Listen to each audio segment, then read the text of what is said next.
everyone. What we are looking at today is the appreciation formula. Now this is the formula as it is written in your book. The problem I have is that why do we need to learn a completely new formula when if you look carefully this is just the compound interest formula.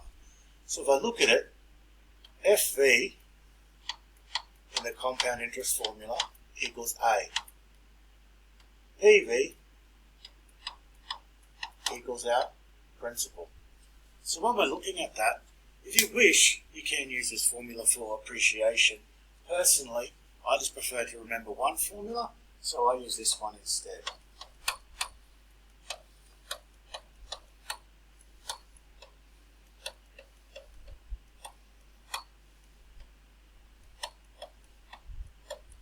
Now, what you'll notice though is in the appreciation formula, they have no K. So that means it's a yearly appreciation. It doesn't matter if we actually have it in there still in the formula, because we just make K equal to 1 like we would do in a compound interest question where the rests are yearly. So for this sort of, for the rest of these sort of questions, I'm going to use this formula here, just because it's the one I'm used to, it's the one I prefer to use. So have a look at a couple of questions using the appreciation formula. Now when we look at this one here, like everything, write down our formula first. The thing I've got to get used to doing is making that first bracket bigger. Always forget that.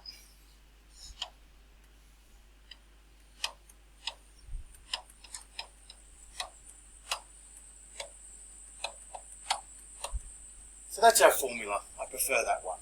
So when we look at it, we write down what we know. So a stamp collection appreciates by 15%. So we know the rate is 15. It is currently worth, so that means it's what it's worth now, which is going to be our principal, or if you're looking at the other formula, it would be your present value, or PV. We know that what's going to be worth in 5 years, so we know that our T will be 5, and as I said earlier, because it doesn't mention it, our K will be 1. So the thing that we're missing here is we're working out our amounts. So going along with that, we fill in our formula. So the amount will be 3,200 outside of 1 plus R over 1 times 100. Sorry, it's not R, it's 15.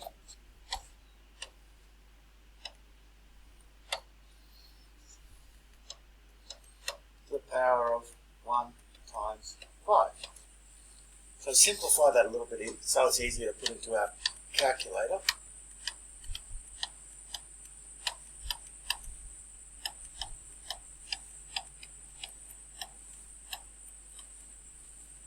So once we put all of that information into our calculator, we should come out with $6,436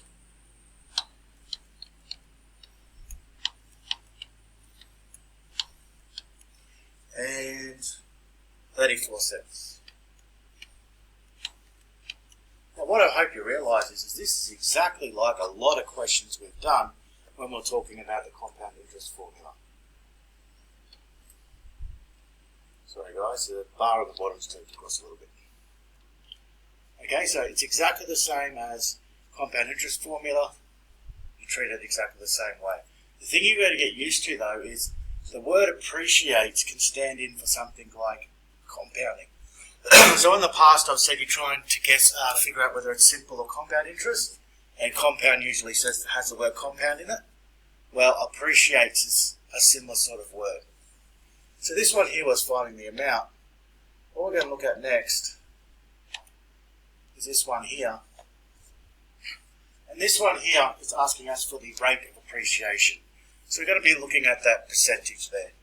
So same starting thing, we always put down our formula.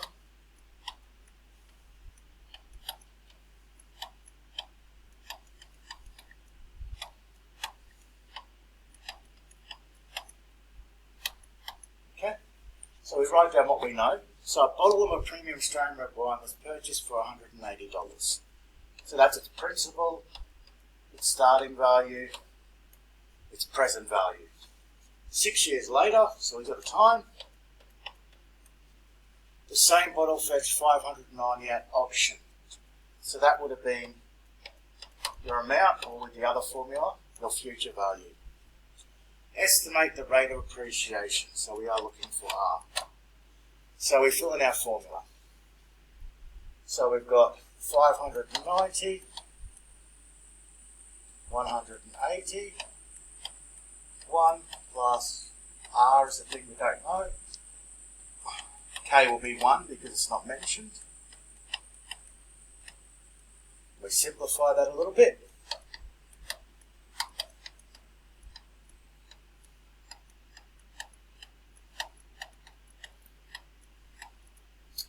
Now this is where we follow the exact same procedure we have in the past to simplify this to find out what R is. So the first step is to get rid of the 180, and what we do is we're dividing both sides. So 590 divide 180 will equal 1 plus R over 100 to the power of 6. So 590 divided by 80, divided by 180 will be 3.2777.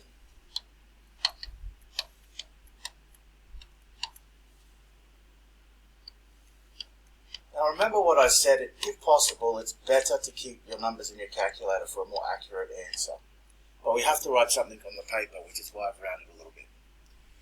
So when we look at this one here, the opposite of to the power of 6 is root 6.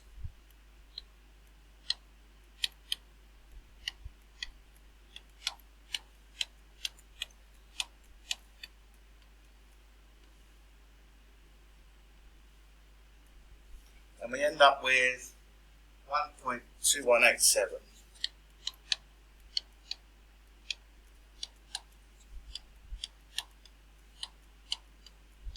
Now I'm running out of space here, so I'm going to continue on just up here. So what I'm going to do next is I need to get rid of that 1 which is sitting there. So I take it away from both sides.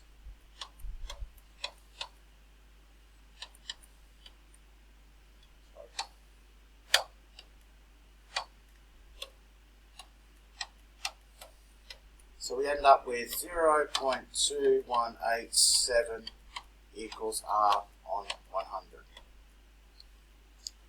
Now I just want to go back for one sec and have a chat about this number here. Okay, the 1.2187.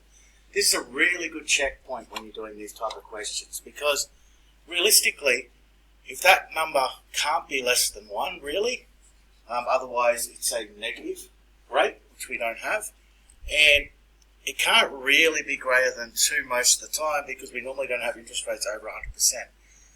So if this number, which is the green box around it, is not in between 1 and 2, my advice is make sure you go back and check.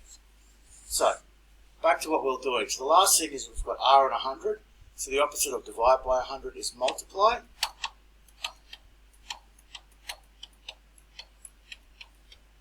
And we end up with 21.87%. Remember the percent symbol because we are finding a rate.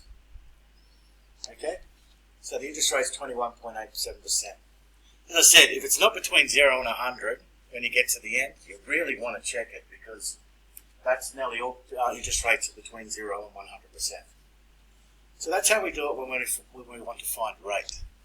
So that is appreciation formula. It is exactly the same, realistically, as finding questions with compound interest. Have a good one.